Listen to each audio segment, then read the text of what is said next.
This episode is brought to you by Dee Accounting.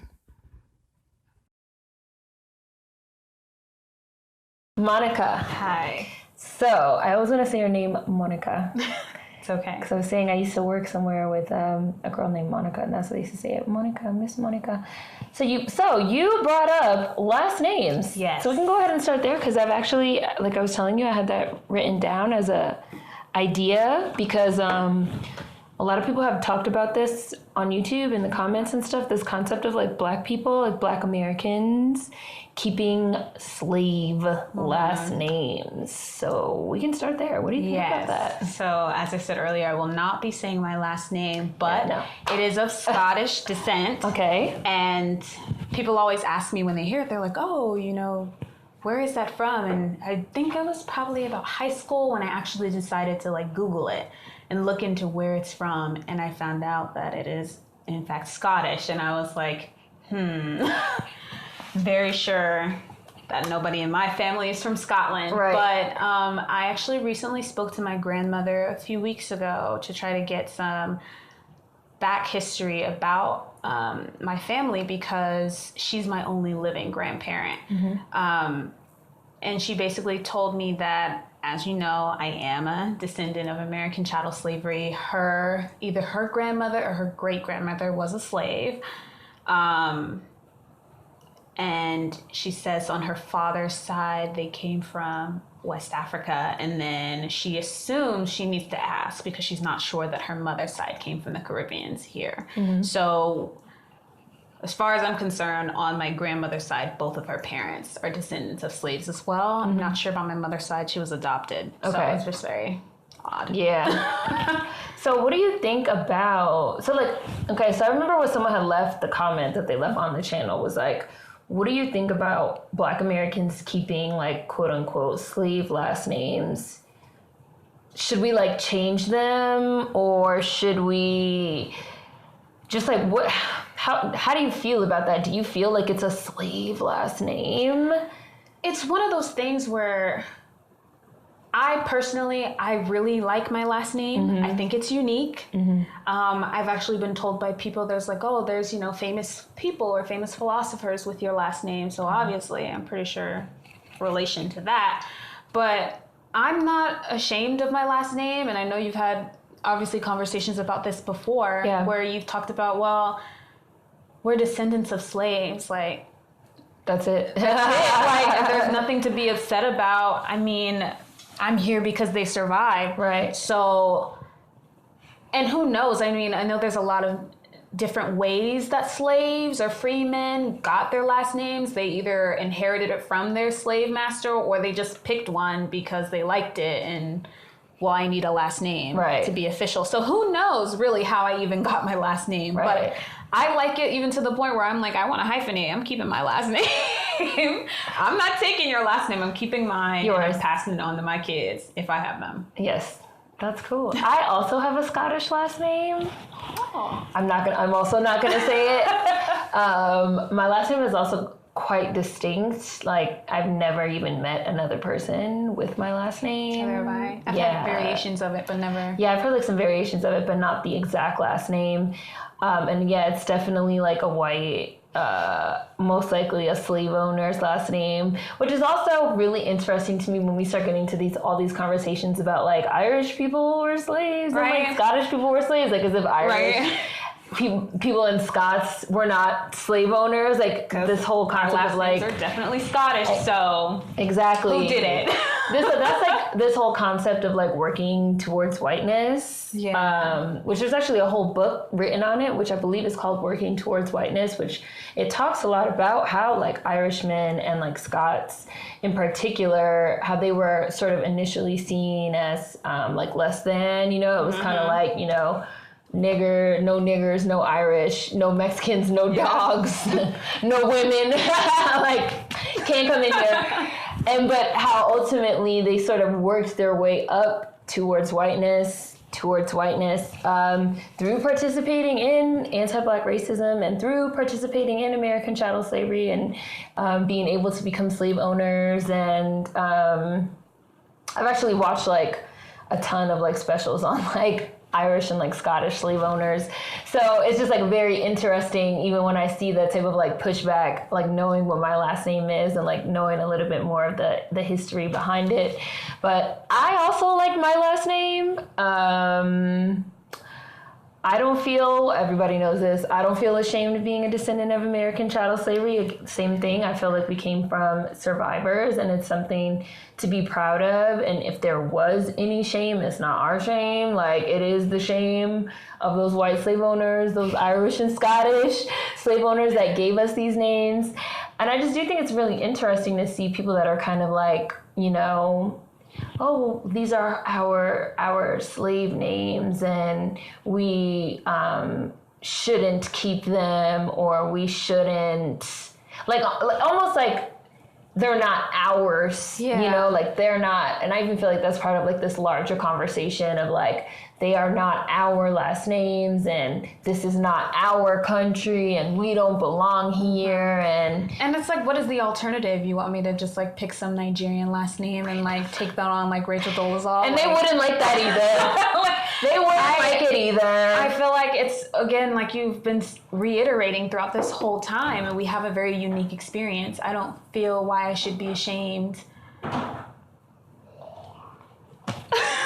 Well, windows open. I don't feel like I should be ashamed of a last name that has been passed down through my family for generations. Mm-hmm. It's not like I just got this last name 4 years ago. Right. Like, I've had it. My dad has it. His father has it. His father has it. Like, and so on. So I don't see the need to be ashamed of that, especially also when I guess it does, for I guess my ego, help that my last name is relatively famous and popular. So it's like, well, I'm associated with that, good or bad, you know, you got to take it all. But I just don't, we have a unique history. I don't see why I should be ashamed of that. And I'm not going to get rid of it, because I feel like it would also be fake to be like, let me just do a DNA test and find out that I'm whatever 34% Nigerian. That's my biggest, percentage. So I'm just gonna surf the internet for a Nigerian name, and boom, I'm reclaiming my roots. Right. But I'm not African. Right. I was born here.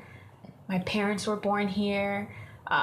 Grandparents and so on. I'm a descendant of slaves, and it was actually really funny too, because I'm from the South, and I asked my grandmother and everything, and there was only a select few of them that are from the North. So even it just reinforces that too, because I also, as racist as fuck as the South is, I love it. It's my home. Mm-hmm. So, and I laugh because she told me that basically my majority of my family has always been in the South. Mm-hmm. Again, reiterating that we were slaves, and once we were freed, we just stayed there. Mm-hmm. So it's like, as a part of my life, why would I give it up? I do know someone that is from, which I've talked about previously on the channel, a town in Alabama, and they have a last name that a lot of the black people in the town have this last name. And then there's also, I don't know, let's just pick a random name. Let's just say it's like Williams, okay? So a lot of people in the last name, a lot of black people in the town have this last name of Williams, right? Mm-hmm. And then there's also like a really big like general store that's like Williams General Store. And there's like some other stuff that's like Williams this and that. And that's because, like, right. And that's because there was like a big plantation that was like the Williams plantation. There's also quite a few like white people that live in the town that also have the last name Williams. And it's even like, even if you even get outside of the United States, for example, I know there's like a lot of black people in Barbados, like Rihanna, that have the last name Fenty, because there was like a big plantation there that was owned by the Fenty family, which was a white family, right? So it's just very interesting. Yeah, it's very, and I say all the time that like out of, like the foreign blacks, I do feel like a lot of the times the West Indians or the Caribbeans understand a little bit more than maybe black Europeans or, continental Africans, because they are descendants of slavery, not American chattel slavery, but they are descendants of the transatlantic slave trade as well.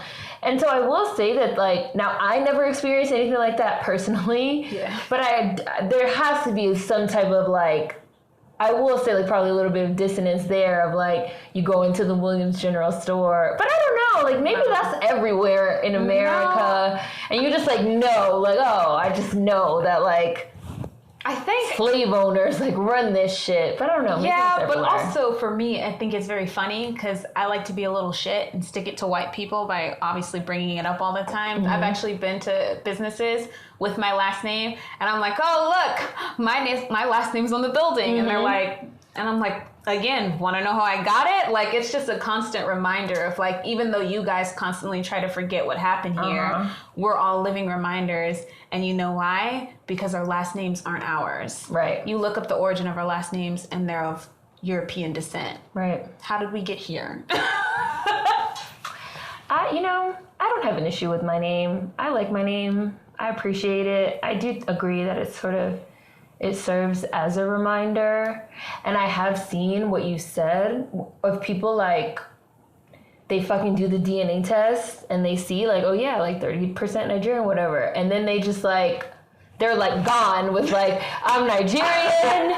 They put the Nigerian flag in the bio. They're like, call me Nigerian, call me this name. I mean, and I do feel like, which I've said before, Black Americans are raised with a lot of these, like, Pan-African type of ideals about,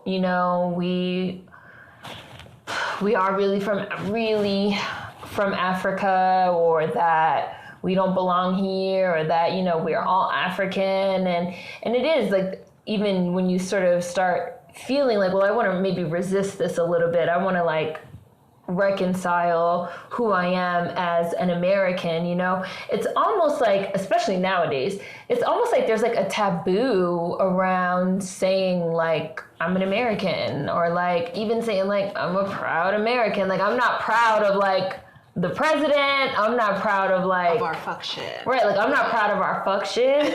But it's like, I am who I am. I mean, and it's even, like I said, it's just like, it's, like, super fucking cool these days to just, like, rag on America, maybe? I don't know, because it's like everywhere has problems. Like, we keep using Nigeria as an example. Everyone's gonna say we're picking on Nigeria, because that's what they always say. No one's picking on you. We're just using you as an example. This is that hyper visibility they've been asking for. Right, exactly, right. So it's like Nigeria is, like, full of, like, corruption and, like, corrupt politicians and, like, greed and people stealing money, and just throughout the African continent as a whole, you have a lot of issues with sort of, like, second wave colonization with a lot of Indians and Chinese, but it's like, there is no, if you say, like, yeah, I'm proud to be Nigerian, like, I rep Nigeria so hard, Nigerian flags all in the bio, like, Nigeria, nobody's like, everything is going wrong in Nigeria, and da-da-da-da-da. People are like, yeah, that's what's up. Get your fucking shit together, Nigeria, then you can be happy and proud. Exactly. But if you say, like, yeah, like, I'm proud to be a descendant of American chattel slavery, or if you, God forbid, if you put some fucking American flags, or if you wear some American flag shit or something like that, or if you say, like, well, we're, like, we are different, we are American, we're the descendants of American chattel slavery. Chattel slavery in the United States even predates the Revolutionary War, which means, like, in a way, like, we even predate, America, the United States. If you say that, it's like, well, but America sucks, and, like, American imperialism, and, like, we fucking know. Right? I think we know a little bit better than maybe anybody else. From personal experience, I can tell you how shitty America is. I can tell you how shitty America is, but, like, I myself am so proud to, like, be who I am, and it's just like, why is it so taboo for us, but it's fine for everyone else? And a lot of people have even been throwing around this concept of, like, xenophobia. And I kind of feel like people are a little xenophobic against us. Like, because xenophobia is like defined, quote unquote, as a dislike of a certain group, be it a racial group, ethnic group, specifically from, a specific country or area. And so when it's like, when you say, well, I'm a descendant of American chattel slavery, I'm a Black American, and that gets people's fucking back up, it's like, is that not xenophobia? Because we're going to go back to what you said in the beginning, I think, or what you've said before, a lot of times people assume that, again, because we're descendants of slaves, we're supposed to be ashamed of that. And we're not supposed to be proud of that. I also think I don't know if it has something to do that we're proud to be a part of a country where we're the minority and we get fucked over so much. Yeah. So I guess people are like, what the fuck are you so happy about? You're getting shit on every day. And it's like, yeah, but like, what am I supposed to do? It's like my ancestors didn't have a choice but to make it work here. So in a weird sense, like I don't know if that's been passed on. I don't know if that's a cultural thing. Yeah. But we want to make it work here too. Like, our blood, sweat, and fucking tears and bones and everything are here. My ancestors fucking died for this shit, and I'm just supposed to leave because it sucks. Like, because it sucks. In a way. And I know, I think it was, again, in a recent video, your recent car video, too, where you're just like, yeah, you may not individually be getting fucking oppressed and picked on, like we're oppressed in general, but personally, I have a pretty fucking great life here. Like, it's not horrible, oh my god, it's shitty, I hate it, everything like that. Like, I mean, the first time I got called a nigger, I was in high school, so, you know, that's nice. It waited till I was almost 18. Yeah. Gave you a little cushion. It gave me some time, so, and it wasn't even to my face, so I guess that's nice. But also, back with like the Pan-Africanism being raised that way, I think it's very funny. I've also mentioned this before that I used to get made fun of in high school a lot because I talked like this. And they were like, you're not black enough. And why do you talk like that? Because I liked using big words and stuff like that. And I didn't use a lot of slang in high school. I do now. And it's funny thinking back to my experience growing up. And my parents weren't really Pan-Africanists. They were very much Black American centered. Like all of our like heroes or like the celebrities that we looked up to were all Black, if not Black Americans. All the music we listened to was Black. I grew up listening to some rock, 'cause my parents, God, love Prince, but I grew up listening to R&B, rap, watched Black movies, watched Black TV rock is ours too. Right? Watched Black movies, Black TV shows, like even cartoons with Black kids, Black people in it. Like everything was like Black growing up. And then we dabbled in like anime and stuff here and there, like random stuff, because my dad really likes like comic books and stuff. But other than that, it was very Black centric to the point that this is the other point where they think that, oh, we're so egocentric, like we think everything's about us. I guess in a way that's kind of true, because no lie, the first time I ever met a Black immigrant was in high school, and she was from Jamaica. And that's only because she told me. And she kept telling me, and she'd wear like Jamaican flag color jacket. Right. Like, but imagine if you were like, yeah, American flag, bitch, like every day. Patriotism. And people would be furious. And she was the only one. And for the longest time, I don't think I just gave much thought to it. Like, she was chill. She was fun. She was real cool. Loved hanging out with her, talking to her. And then the next time I met somebody who was African was in college, and he was Nigerian and crazy. Hypervisibility. Y'all got it. But other than that, I was like, and that's what it kills me. And they're always like, you guys think you're the center of the universe, or you're always hating on us, or blah, blah, blah, or you're trying to get like this, or whatever type of hate they think, oh, we come to this country, you call us African booty scratchers. I'm like, okay, first of all, I didn't even meet a Black immigrant until I was like 16. So second of all, boo-hoo, get over it. That wasn't even, anyway, but other than that, and she was really cool, but the Nigerian guy I met in college, so obviously I was an adult, I was like 21, and he himself made it very distinct that he was like, oh, I'm not a Black American, I'm Nigerian. And I'd be like, okay. And he would make it a point to like take digs at me while also trying to be in a relationship with me. Very weird. So I'm like, how is this dichotomy supposed to work if you don't like that I'm American? And that you're always trying to shit on me? You're supposed to be ashamed. You're supposed to fucking want to get on your knees and beg for forgiveness for being a descendant of American chattel slavery. And it doesn't make any sense.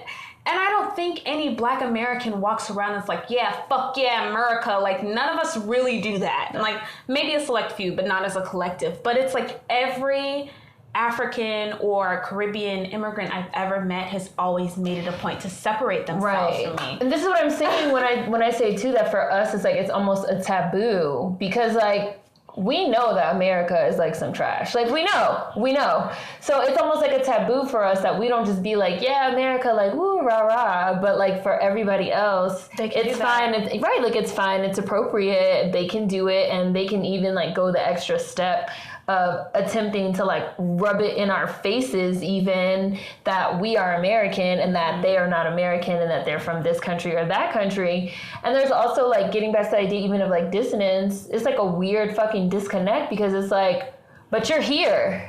I'm not in Jamaica. I'm not in Nigeria. I went to an American school. Right. Mind you, the school I went to in Texas was named, I'm pretty sure, after a white slave owner. Most likely. 99% sure. Yeah, I think he was actually the president of Texas back then, but whatever. So it's like, you're here in America going to a white, it was a PWI named after most likely a slave owner repping Nigeria.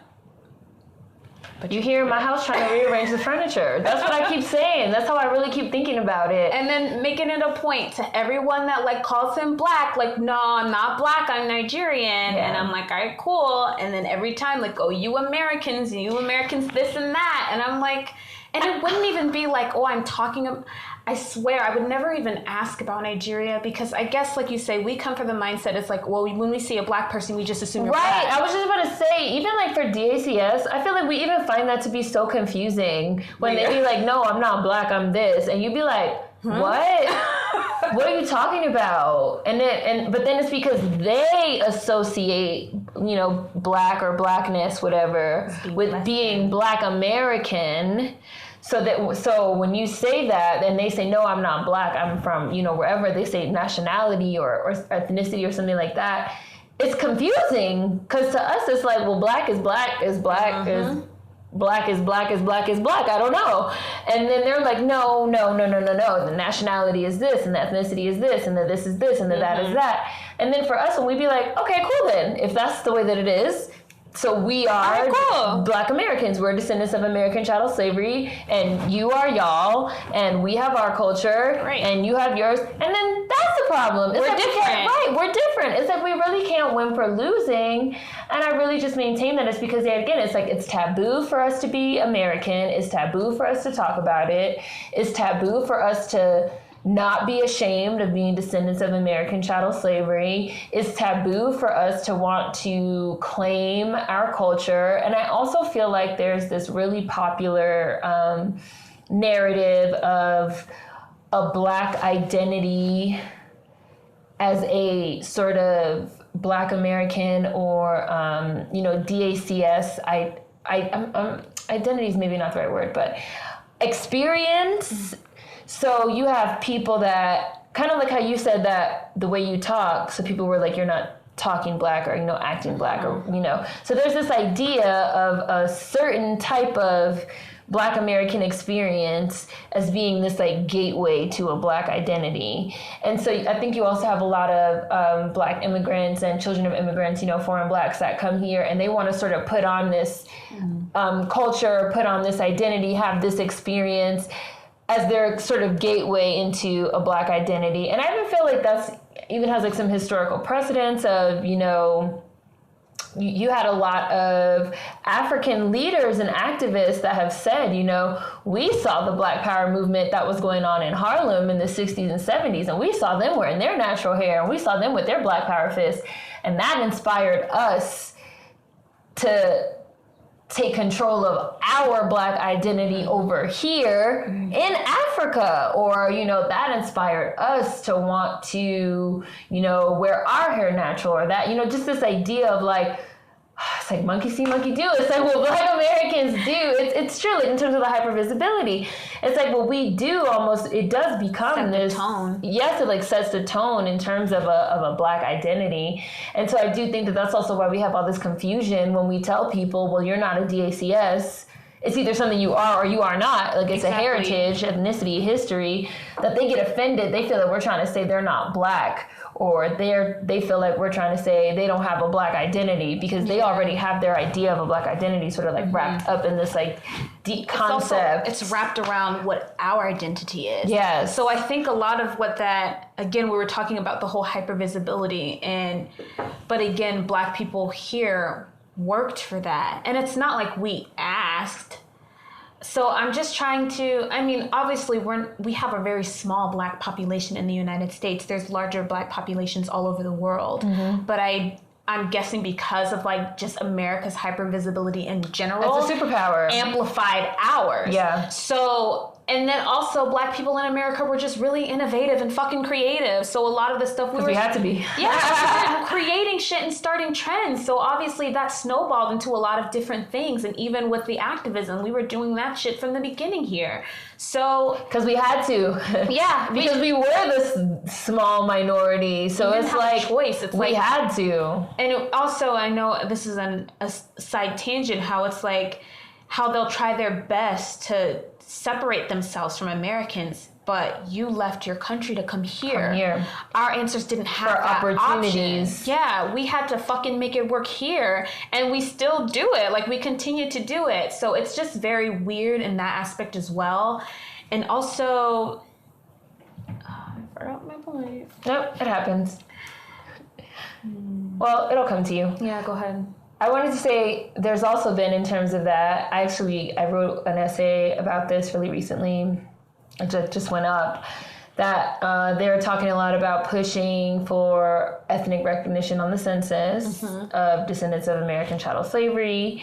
And there's also been, so when I was doing research for the essay that I wrote, I was like coming across stuff that I actually had never even seen before. Like, for example, in 2017, they had a protest at Cornell because Cornell only has currently a 6% Black student population. And they had a protest because the Black American, the descendant of American chattel slavery, students that went there felt like there was an over-enrollment of foreign Blacks, of Black immigrants, of the children of recent immigrants, as a way to sort of inflate the Black numbers, because they're like, well, we're only 6% of the population. So Cornell says, they're going to do outreach to try and increase the number of Black students. But basically what they're doing is they're over-enrolling a lot of children of immigrants that already have like an exceptional education, or people that already have money, or whose parents are already wealthy, instead of sort of reaching out to the native Black American or DACS population. They're kind of just like, well, a nigger is a nigger is a nigger. Like, they all look alike. They're all interchangeable. They're all the same. But like the reason why they were protesting is because they're like, well, but you're getting money, like you're getting federal grant money from the government, as part of these affirmative action initiatives that are supposed to be specifically meant when they say to increase your Black population, it's supposed to be to increase your descendant of American chattel slavery population, people that have historically been kept out of this institution. Meanwhile, this institution benefited from slave labor. So it's like you're getting money that's supposed to be to bring in Black Americans, but instead you're over-enrolling, these children of immigrants and people that can come to the school a little bit more easily, and you're using the money to like not benefit who it's supposed to be benefiting. And part of the reason why a lot of people are now pushing for ethnic recognition on the census is for that exact reason, because you have, when we're sort of like lumped all together, you have people that are able to take advantage of these programs, that are able to take advantage of, money, grants, opportunities that they really didn't have to fight for, things that are not affecting them in the same way, things that are not affecting their communities in the same way that they're affecting our communities. And then you have these same exact people that are able to come here and sort of be unshackled from the history that we have had to deal with for centuries. And then yet, since they're Black, they're able to take advantage of some of these programs and opportunities, and then say, well, we're leapfrogging over you. Why can't you fucking lazy Black Americans just get off the welfare and get off your ass, because they love those white Stop watching your Real Housewives. Right? They love those white supremacist talking points. Stop watching your Love and Hip Hop. And it's like, well, you're users. You're stealing. You're using programs meant for us. And then swooping in there and being like, yep, I'm black too. Right. Give me that grant. Give me that money. And it's just it's not fair. Why couldn't you use the same shit the same way I got in here? Why couldn't you do it that way? And it's like, well, I tried, but you swoop in and took it from me. And it's not that easy. And it's not that easy because, like, even if I feel like I've been talking about this a lot in terms of like intergenerational trauma, like if you believe in intergenerational trauma and, you know, again, like traumas and things that are passed down, there's been like waves of systemic like government, like institutional, you know, oppression from just like you had like Jim Crow and you had the war on drugs, war on crime. You had 3 strike laws. You have the school to prison pipeline. You have mass incarceration. You have all these things that for centuries, you know, especially if you include slavery, American chattel slavery, have just been like really systemically designed for us to be disenfranchised. And it was just like the 50-year or 60-year anniversary of the civil rights movement, like last year or something like that.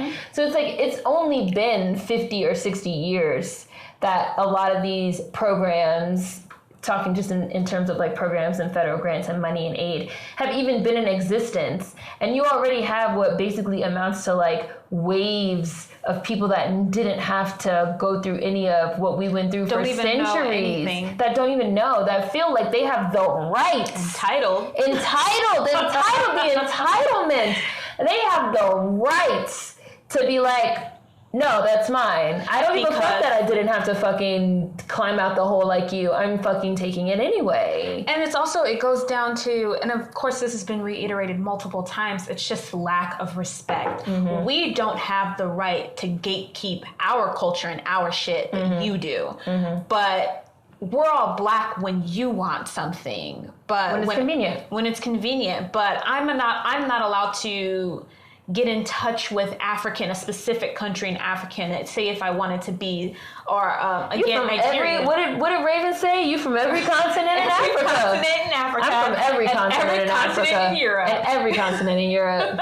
That was not allowed, and rightfully so. And we were all like, Raven, shut the fuck up. Like, you on one, you're tripping. But it's like, but Raven is like a black American, right? But it's like when the shoe is on the other foot, there's like all this pushback of like, well, why can't we say that we are exactly the same as you? And it's like, oh, we're trying to jock their shit or jock their style. And I just don't understand. Like, that's not even true. I swear these people are fucking delusional.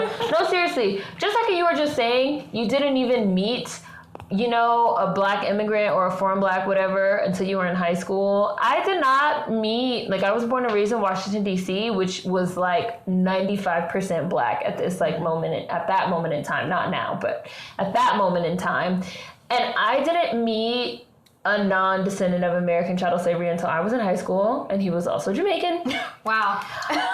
That's why people always talk so bad about Jamaicans. They be like, God, these fucking Jamaicans are just everywhere, and they're just like getting all the attention, and everyone knows a Jamaican. Like, there are other fucking countries in the Caribbean. And then I met a Guyanese girl who became like a really good friend. And then it wasn't until I moved to New York and I went to college in New York that I started meeting like a lot of black immigrants and seeing like much larger black immigrant populations. And I think that people from, number one, black immigrants tend to, when they come here, this isn't just black immigrants, this is like all immigrants in general. When they come to the United States, you know, they go to where like other, like, oh, I'm Polish, I'm gonna like go to where the other Polish people are. I'm Russian, I'm gonna like go to like, they click up too. Right.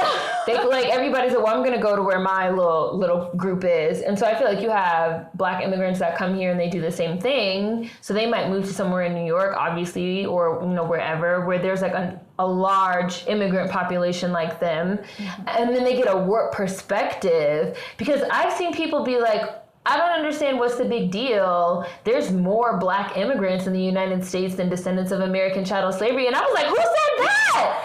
Or like, you know, I've had people say to me like, well, most black Americans, like most black people in America are not descendants of American chattel slavery. They have at least one foreign parent. Like, all the black people that I know, like, I've had someone literally say this to me. They were like, well, all the black people that I know are either immigrants or children of immigrants or have at least one parent that is not American. And I asked that person, ooh, I dinged, I'm so sorry.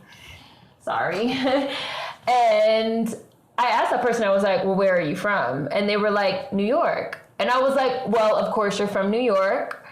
Outside of New York, that's not the case. Beacon for right, like, you have whole communities, you know, especially if we're going to start talking about, like, below the Mason-Dixon line and throughout the South, like, because the immigrants don't move there, like, the immigrants come to Texas, right? Like, the immigrants, we'll have to get to Texas, right? Like, but it's like that, yeah. Like, the immigrants are not moving to fucking Alabama. They're not moving to fucking Mississippi. There's that damn fly.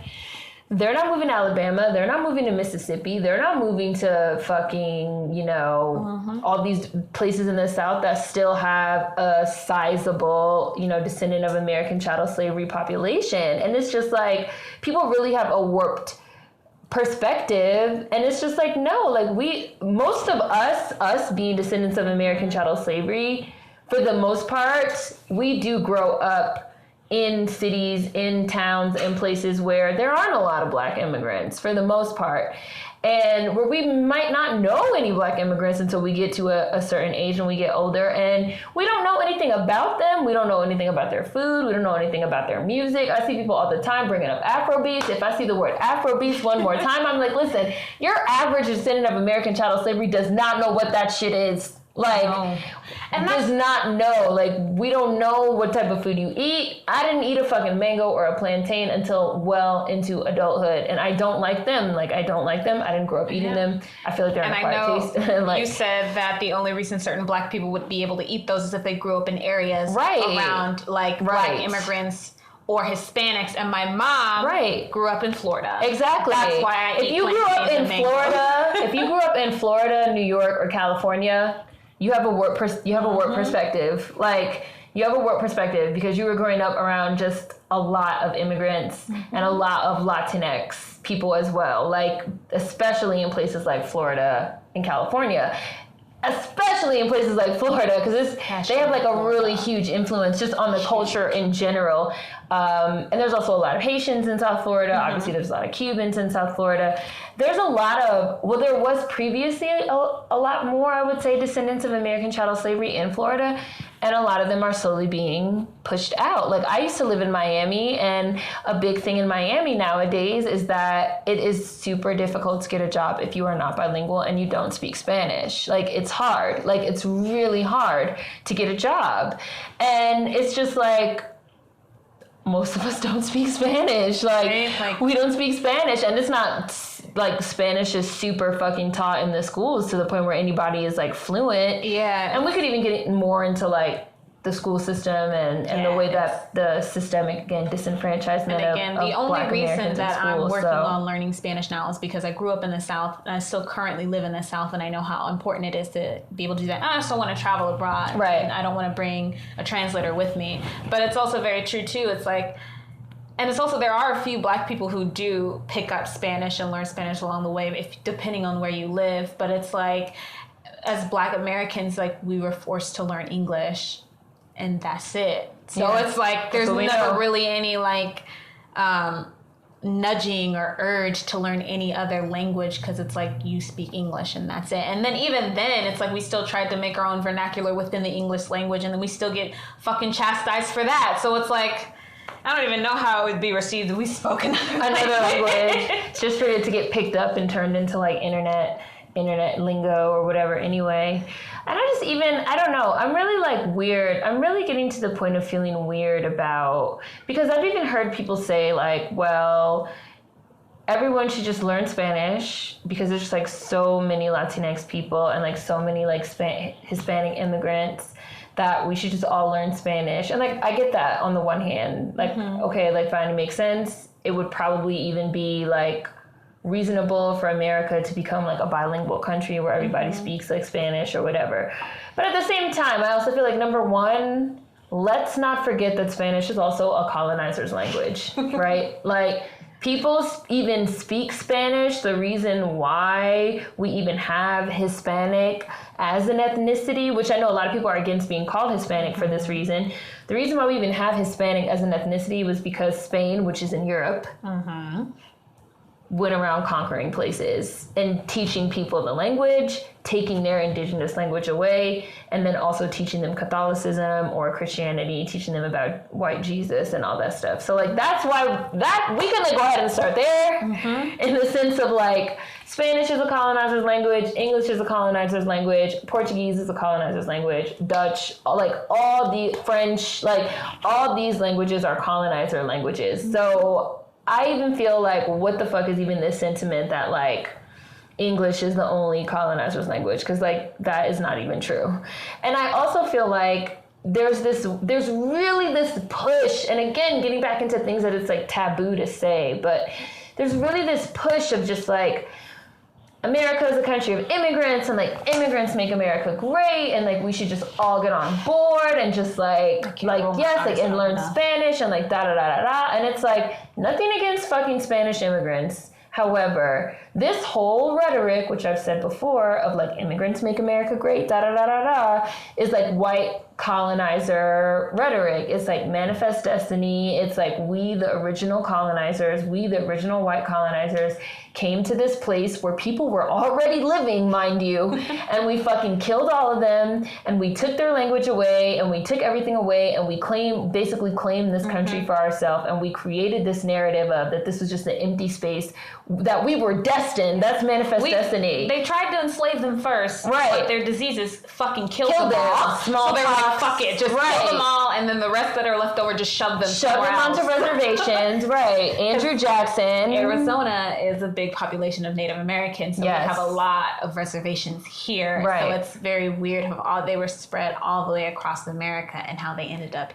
here. The entire North America, like up through Canada, down and through just Mexico. Think about where most of the reservations are here, closer to the West Coast. New Mexico, Arizona, some, and like Utah. That's it. And that's it. They killed all of them. Giant cluster right there. And I just feel like, well, number one, the indigenous people of North America are not immigrants. So like when you even say like, well, immigrants make America and they're alive, they're still here. Right. Like it's like a weird form of erasure. Like, well, immigrants make America great, and America is a nation of immigrants, and this and that. It's like, so we're just really oh, wait, like, we're just like, no, bye, bitch. Like, no indigenous people, like, erasure, like, genocide, like, ignoring, buying into this, like, a propaganda that we learn in school and Thanksgiving and, also, again, and everything. The same thing as, again, of course, when you go down south, a lot of the Hispanic people that are dark-skinned are typically mixed with Native. Right. So they're the descendants of their ancestors being raped by a white conquistador or Spanish people and forced to speak Spanish. Yes. and it's also an erasure of our history as descendants of American chattel slavery, because we are also not immigrants. So it's like, don't tell me that I need to learn Spanish, which is just as equally a colonizer's language as English.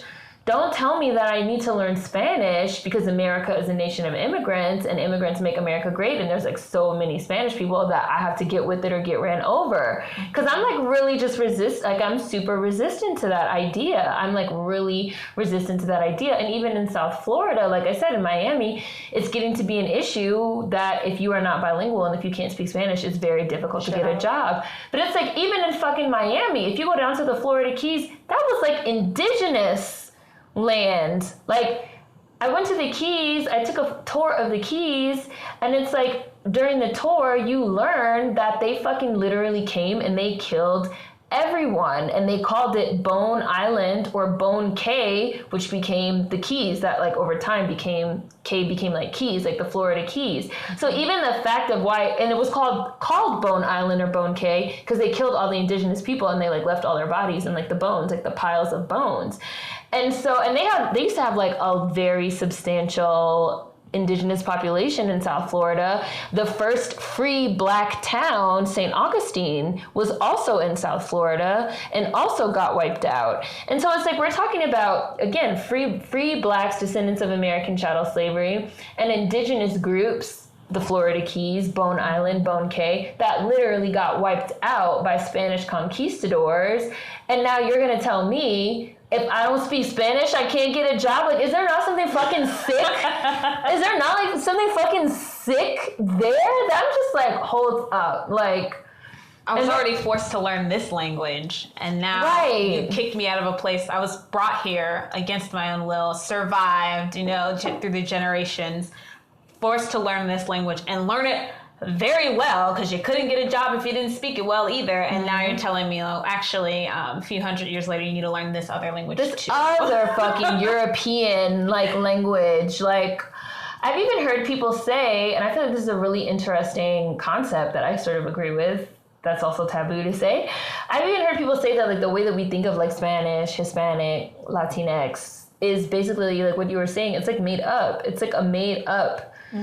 Like, that's really the definition, really, of, like, non-black person of color. Because it's, like, a mix of black, all of it. It's all of indigenous, and white. And that is basically how you ended up with, like, what you typically envision when someone says, like, Spanish or Hispanic, or like Mexican, for example. That is from it's like a mestizo race almost, like a mix of black, white, and native, indigenous, because like all of the raping and conquering as well as the mixing with the slaves. Yeah, so it's just like... And of course it was the mixing of the natives first, and then they brought over slaves because of course, sorry, Native Americans, they tried to enslave them first. And actually it's very funny because the man that I work for, my boss, he's a mixed Hispanic, Latinx. So he's native and Spanish and Italian. So native and white.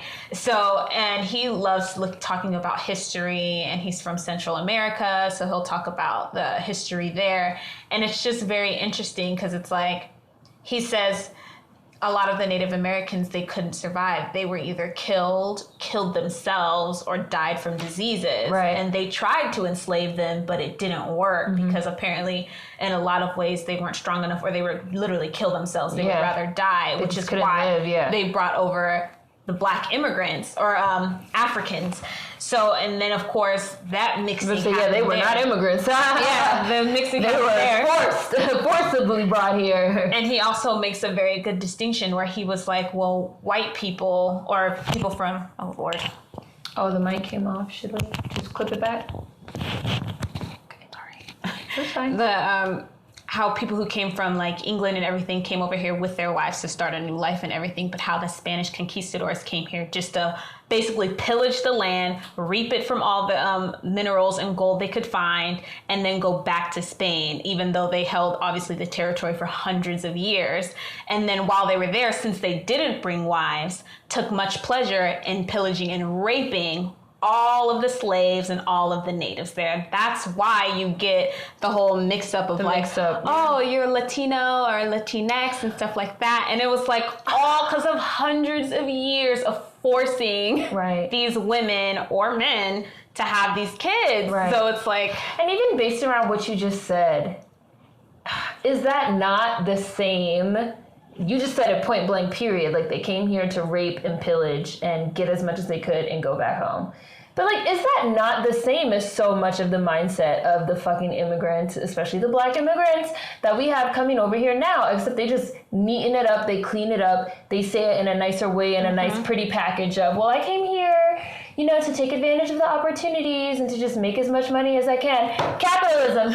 And to just make as much money as I can and to just get whatever I can and just, like, send everything back home and, like, send the resources back home. But, like, I'm not going to die here. I'm going to, like, go back to home and, like, do this and this and this. It's like, is that not the same colonizer, conqueror mindset? And but you can't say that nowadays. And I think there's this weird...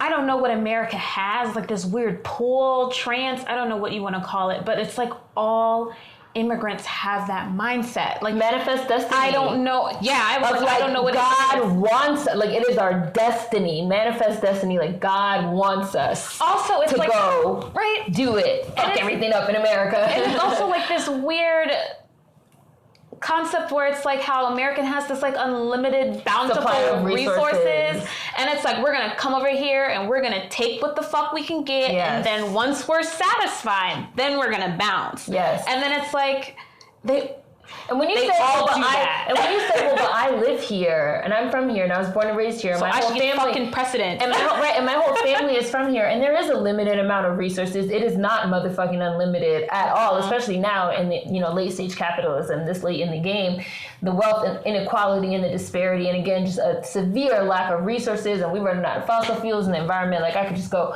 on and on, but it's like we have a limited amount of resources. There's definitely this idea that like America is this like bountiful land of opportunity and unlimited resources for everyone. And when you say like, well, I'm an American native, black, descendant of American chattel slavery, and it's not an unlimited amount of resources, and you're coming here and you're fighting with us over resources, and then your reasoning behind it is, well, we're all black, so you should just be fucking fine with it. I feel like it's absurd. Like, I feel like it really doesn't make any sense. And people love to say like, well, crabs in a bucket, crabs in a bucket. They love to use that analogy of like, well, if you're not fine with basically getting fucking anally raped by a black immigrant, then it's crab in a bucket. And I always think like, well, number one, a crab's natural habitat is not a bucket, like, period. That, like, a bucket is a small, confined space with a limited amount of resources. It's already tight as hell in this bucket, and y'all are just cramming more into this American bucket, and we're at the bottom fucking starving and can't breathe and fighting already, and then you're like, why don't you want to let me fucking sit on your head in this bucket and fight with you over these resources, and why are you... And it's just like... Is anybody fucking thinking? Like, what? Like, it's really confusing me. I don't understand. And it's like people really get offended even when you say, like, that's a colonizer mindset and it's gross and disgusting. And they're like, why are you hating? Why don't you want me to fucking get ahead? Right. You should, for the black community, you should want us to, like, you should want me to prosper too. I think it all boils down to, again, lack of respect, and they really do view us as still in that slave subservient role where you should be able, I should be able to kick you, spit on you, treat you like kill shit, you, starve you, however I want to get what I want, and you should be grateful that I even graced you with my presence, that I even came here, that I'm telling you. Because they think they're better than us. Yeah, and it's like, and again, like back to the people I've met, the Jamaican girl I met, from what I remember, never really was like, oh, fuck Americans, y'all are dirty as shit. Like, no, I never got that, but definitely from the Nigerian guy and from multiple Nigerians that I have met. Hypervisibility. have always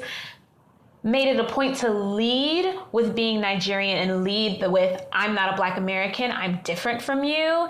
And it does come from a very entitlement, nose up, looking down at me. And it's like, I mean, I don't get why you're looking down at me when you're here. We're on the same You're here. We're here together. Like, what do you mean? That'd be a different story if I was there. Exactly. I like, you're here. That. If it's so shitty here, then why are you fucking here? Right. You're at my house. You're at my shit. You're at my house trying to talking about how you better than me. Trying to rearrange the furniture. But you're trying to get the same shit I got. Sucks, grinding your feet up in the couch. But you want to eat it. Like, and it's like, it's so weird. It's very much like you should, it's colonizer mindset. It's very much, you should be happy that you're just, it's like you should just be happy with your position. I think the issue is that black Americans are like, because we've been beaten down so much, we've always been very, oh, you need to humble yourself, you need to lower yourself and be, timid, quiet, stay back, in the very lower subservient position. And now black people, now that we've gotten more hyper visible, and it's like, we're like, no, like, man, screw that. We're black. We're proud. We're happy to be here. We're happy that we made it this far, that we are here looking at the shit that our ancestors helped, help complete. And it's like, I'm proud of that. I have pride. I have confidence. I have high self-esteem, and I'm not going to let you come over here, push my ass out the way to take my shit. No, fuck that. I'm going to fight you for it. Right. And they're like, what the fuck? Why are you fighting me? It'll be like, crabs in a barrel. And you're like, why no, you thought it was a fight. Right? You think I'm supposed to bend over and take it? Hell no. Like, get the fuck over. This is my shit. And if anything, bitch, I get fucking precedent. You get the leftovers. And I saw an argument like this happen, and I was really just like jaw open. Because real? Yeah, because okay, so the discussion was about it was so I had read the Cornell thing because I did not know that, and I was like, really like amazed. I was like, see, like niggas is really like Black Americans is really like, wait, hold the fuck up, because this was like last year, almost 2 years ago that they're they had like, this protest. wait a minute. They looking around and they had like a whole list of demands and everything that was like Cornell as a part of their diversification efforts. They need to make sure that they're reaching out to like the native-born Black American population. It was like they had like a list of demands. Like the Black Americans that I applaud them, because they were like, hold up, it's like a lot happening. And I've also seen other people have reached out to me talking about how they have seen like what they feel like is an over-enrollment of like continental Africans and West Indians and just foreign Blacks, children of immigrants in their historically Black colleges and universities, and also in their PWIs. But a lot of people feel like they're also really seeing it in HBCUs and in Ivy Leagues like Cornell that are pushing for a Black quota, but they don't really care where it comes from, right? And so I was reading the article about the Cornell thing, and these people were arguing in the comments. And somebody was like, well, I just don't understand, why do Black Americans feel like they should get precedence? Like, why do Black Americans feel like they're entitled like to get precedence when it comes to higher education? Like, why are these students arguing that they need to like reach out to the native Blacks specifically? Like same thing, like we're all Black. Like, isn't a win for like one Black person a win for everybody? I was like,